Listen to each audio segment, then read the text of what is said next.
Let's talk about teaching English abroad. This is part 2 of my 7-part series, which will cover all of these different ways to move and live abroad. I started teaching English abroad in 2013, and since then I have taught in Vietnam, Australia, the Czech Republic, and England. Before starting that career, I got a CELTA, which is a certificate in English language teaching to adults. And it is the best way to prepare yourself to start teaching English as a foreign language, short of getting a higher degree.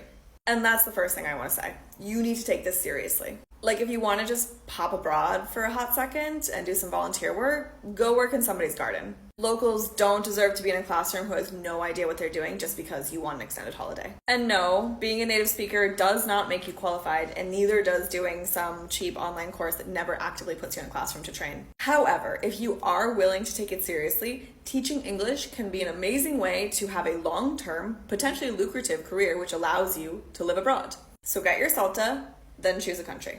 Schools will sponsor visas for you to come abroad and work for them. If a school is telling you that you need to sort out your own visa, run. If a school is telling you that you don't need a visa, run.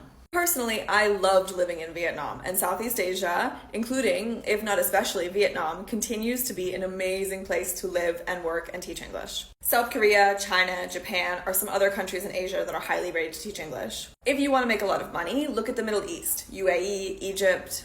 For a number of those countries, you may need to potentially start looking at getting a degree.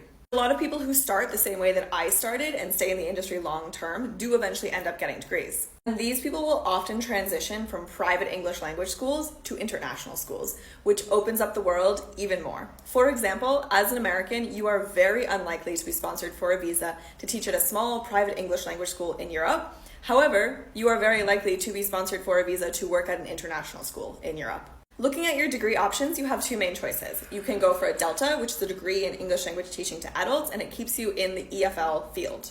Or you can get a teaching degree, which puts you into international schools where you might be teaching a subject matter or an age group. Once you have a degree, you have so many options. International schools are everywhere. You're looking at benefits like relocation costs, housing stipends, salaries which will make you more than comfortable in the country where you're living. I have friends who have worked in international schools in places like Uganda, Saudi Arabia, the Marshall Islands, Colombia. The possibilities are literally endless.